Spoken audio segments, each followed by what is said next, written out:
Hey all, so judging content quality is an incredibly important part of the due diligence process for a potential acquisition. Now there's a lot of fancy metrics that you could potentially use to assess quality, but in my opinion, the best possible way to look at content quality is the eye test. So we're going to cover the questions that you should be asking, some characteristics of what quality content looks like, and some other tips for finding content opportunities and potential red flags. So I'm going to jump into my screen here and we'll dive in. So the eye test is really all about just looking at the content through the lens of a real human and as a potential user of the site. Is it thorough? Are they meeting user intent for the topics that they're talking about? Are they writing like a real human who has experience in that area? They're a native English speaker, whatever language that you're looking at, and they're engaging. You also want to make sure that you stack up the site's content quality versus the competition. It's all relative depending on the category or niche that you're looking at. So where does that site fall versus the rest of the landscape in terms of content quality? And how much time and effort is it going to take to refresh and kill the content that needs to be improved or pruned? Obviously, if a site that you're looking at has thousands or tens of thousands of pages that need to be updated, that's going to take a lot of time to get through. So that's a risk within the potential acquisition that you need to account for during the due diligence process. Now, I will say that similar to monetization and some other areas of the due diligence process, having a little bit of leverage in terms of content quality and what you can potentially improve post-acquisition is great, because that's where you can potentially plug in your team and generate immediate value post-acquisition by just improving content quality. But like I said, it is all relative based on the amount of content that you need to refresh, what your comfort level is in terms of risk, obviously what your business strategy goals are. This is a long-term buy and hold for your team, or if it's more of a short-term flip or whatever else. All of that context needs to come into the content quality decisions and what you're comfortable with in terms of time and resources to potentially update all that stuff and get it to a place that is best in class for whatever category or niche that you're looking at. So a few things to discuss with your SEO and editorial teams in terms of content quality. One, what are the non-negotiables in your niche? I think that it is totally relative and different depending on the category that you're in. So really understanding and getting some examples from your team around what quality content looks like and what not so quality content looks like in your categories can be a great way to just get your bearings when it comes to content assessment and knowing what good and bad articles look like. So I want to get into some characteristics of content quality and what potentially good content looks like and how you can use the eye test to really assess where a site that you're looking at for potential acquisition falls in the competitive landscape. So I think there's a few things that you can look at here when you're doing an eye test for content quality that really hold true no matter what category or niche that you're looking at, and that starts with if the content is engaging. So I love this example from Wine Folly. If you read the introductory paragraph, it reads really well and is just generally fun and engaging to read for a potential user. So going back to those questions of does it read like a real human? Is it easy to follow? Like those are incredibly important characteristics to look out for. And generally, I think this is a decent example, but just asking yourself, is the content engaging? Is it fun to read? Is it informative and easy to follow? Secondly, is the content easy to follow and scan? So this is really all about formatting and readability. So I love this example from Running Shoes Guru. They have a great review template that is super easy to follow for running shoes that you're potentially looking at. But you can see they have a ton of custom imagery up here. It's really well formatted. And they have a big CTA, obviously, here on the right-hand side that says sticky with you as you scroll throughout the article. Really notable pros and cons and a ton of different charts, information, and custom imagery that allows you to easily scan through the article and understand what are the benefits, drawbacks, price comparisons, all that good stuff for this pair of shoes. But I'm sure there's a ton of different examples in the category and niche that you're looking at. So again, ask your teammates for examples of what they consider to be really high quality content, but really making it easy to follow and scan throughout the article, I think is a great characteristic of what quality content looks like. Additionally, you want to make sure that your content that you're looking at has helpful supporting media associated with it. So that could be things like imagery or videos or just other non-text supporting elements to the page.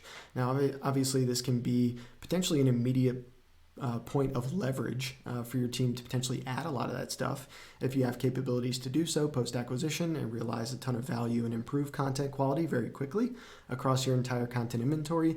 But generally, I'd say if you're really looking for a site that has really top-notch content, having stuff that really helps meet user intent through really helpful supporting media is a great signal of content quality. So I really like this example from Retro Dodo in the gaming niche. They have an article about transforming a Pokemon in a specific game that they're talking about. And you can see that they have screenshots from the actual game and arrows pointing to like, this is how you do it. So super useful and really more engaging, easier to follow and appropriate for this style of how-to article and having great supporting media along with a really in-depth article.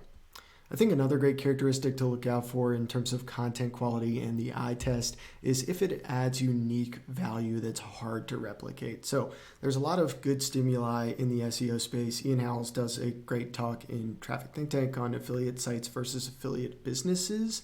And I think this is one of the main characteristics when it comes to content and experience that differentiates those two styles of sites or potential acquisition targets. So affiliate sites really being sites that are pretty easy to replicate because honestly, a lot of the content is just an SEO book report that is a summation of what is already on page 1 of search results. I think the differentiation between that and an affiliate business are the folks that are doing stuff that is above and beyond what is in the competitive landscape to meet user intent and satisfy whatever topic or questions that a user has. And it's really hard to replicate. So there's tons of examples, I think, in really competitive niches. I really like this one in PC Part Picker, which is a really interesting site that has a huge database of PC parts for folks who are building their own computers.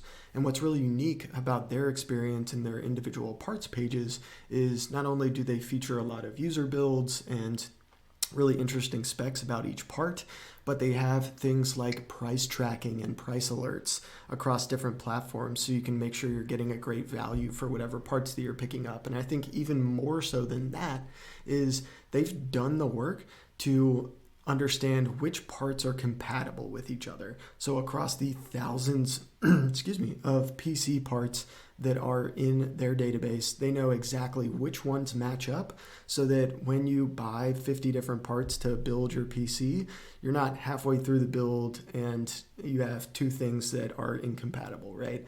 So this obviously requires a ton of upfront work to make sure that that matching system is in place and that represents itself in terms of an easy to navigate UI, but it's a great value add that a lot of other folks within this category are not doing. So think about what are those unique value adds in the category or niche that you're looking at, and if that's something that a site that you're potentially looking to acquire possesses, or if it's potentially a capability that your team has internally that you can easily tack on to a potential acquisition. That's great because that's awesome leverage that you can get immediately after you close the deal. So great example there, but I think a really interesting and important point here around value differentiation, competitive differentiation, and really building your moat around a site that you're looking to acquire. I also think great content shows experience and expertise. So this really comes down to, does the person have a firsthand knowledge of the product? Do they actually use it? If it's a service, have they used it before? And do they, if it's more of a informational topic, do they have kind of the credentials and the experience to speak to that? Now, I'm not going to go into a bunch of like, are they an MD and have the right letters and stuff like that. What I'm really talking about is just from an eye test standpoint, does it look like they know what they're talking about and they have supporting evidence that helps you trust their opinions because they have firsthand experience or the expertise to back it up. So in this case, I love the example on ratings.com. If you've ever done any sort of reviews research on electronics, you probably come across these guys' reviews.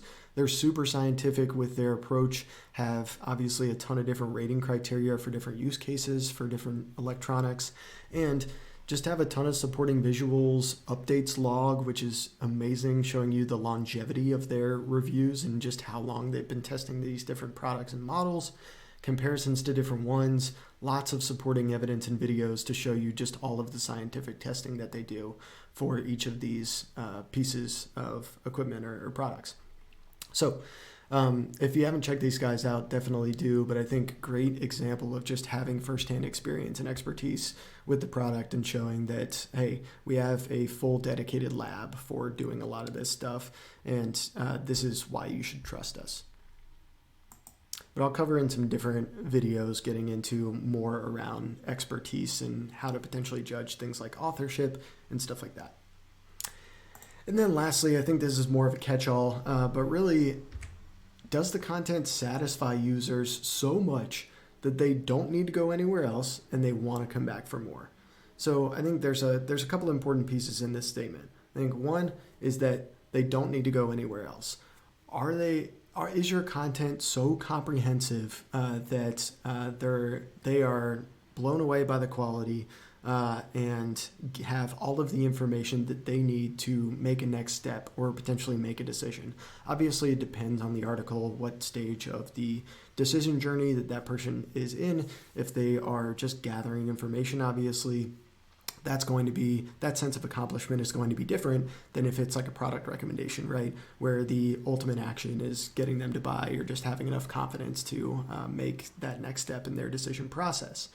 And then I think the second piece of this statement around wanting to come back for more is really important, because that means that your content is engaging, that they found it so useful that they want to potentially seek you out in the future for related information on this topic or other ones that you write about, which can potentially result in stuff like branded search volume, direct traffic, and other types of engagement and traffic that your competitors cannot touch, right? Your competitors are not going to be able to rank well or get any clicks whatsoever on terms that include your brand name and the topic that somebody is seeking out if they want to come to you directly or direct entering you into the search bar. So understanding and really just asking yourself, does it satisfy the user so much they don't need to go anywhere else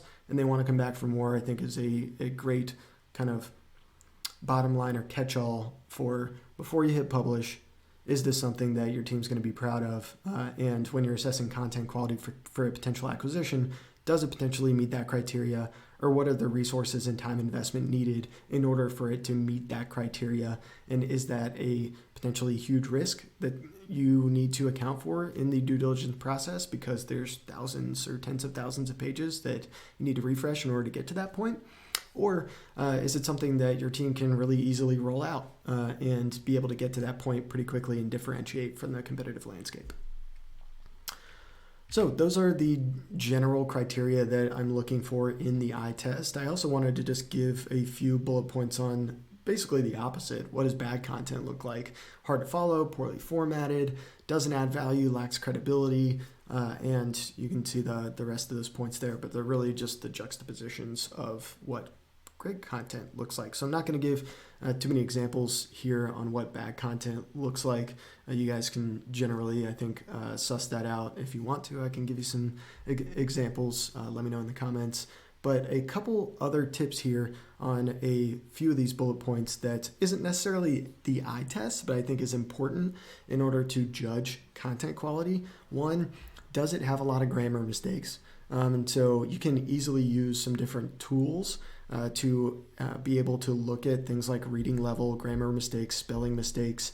There's a lot of crawlers these days that have a lot of those types of content scoring metrics and some of those characteristics built into their tool. One of my favorites is Screaming Frog. So if we just come over here, you can see I'm just in the content tab here, but before you crawl a site, you can just go under configuration, content, and spelling and grammar, and then enable these guys. And then if you have any specific grammar rules or other things that you need to include or exclude, you can do that there. But if you come over to the content tab, we have things like word count and sentence count, average words per sentence. I think the more impactful stuff to look at here is readability, and then just grammar errors, spelling errors, things like that, that are obviously things that you want to clean up post-acquisition, but certainly potential risks and opportunities that you want to highlight during the due diligence process. And then last point here, you really want to check and see if the content is copied from other sources, or they're potentially using some sort of lower quality automation or potentially AI to generate a lot of that content. Now, I don't think there's nothing like intrinsically wrong per se with AI if you approach it correctly, but having a lot of the auto-generated content that potentially doesn't have the checks and balances that are needed in order to produce a high-quality page is something to for sure look out for. So outside of using Screaming Frog for grammar and spelling stuff, you can also use Grammarly for a lot of that as well as plagiarism checks. I also recommend Copy Leaks for plagiarism checks as well. If you want something a little bit more robust than Grammarly, these guys are great. They also have an AI content detector as well. Now, those AI content detectors aren't perfect, so I've tested out with some of my own handwritten content that I've written personally, and it says it's like 30-40% AI, and I think it really just depends on kind of your writing style as to some of the things that it might pick up as potentially AI. And I've also had some AI content that I've put through some editing services and then come back as not AI content. So there's ways to trick these things, but generally I think if the site that you're looking to acquire didn't put a ton of effort into a lot of their content editing, and they potentially used things like AI or other automated services to generate a lot of that content, then it's going to show pretty clearly, I think, in some of these tools, as well as things like plagiarism and grammar checks. And then additionally, I think just the last point here on copied from other sources, this doesn't just apply to text. So I think this is also really important for images as well. If there is a ton of images being used across the site, you want to make sure that those images are appropriately attributed to the original source, or just essentially abiding by the licensing requirements for whatever that image is. So make sure to do your diligence on if they have a lot of custom imagery that's from photographers that aren't on their team. Are they abiding by those Creative Commons licenses, making proper attribution? If they're using a lot of stock photo imagery, are they doing a ton of editing to it and are allowed to? Are they attributing it correctly? So making sure that they are looking at or make sure that you're looking at the Creative Commons license or whatever attribution rules that you need to in order to understand if you're going to run into some potential legal issues down the road if you acquire this thing and it has thousands of images that aren't attributed correctly. So lots of tools out there that you can use to supplement your eye test, but I think in general, when you're looking at content quality for a potential acquisition, there's nothing better than a good old-fashioned eye test. So let me know if y'all have any questions, and I'll see you in the next video.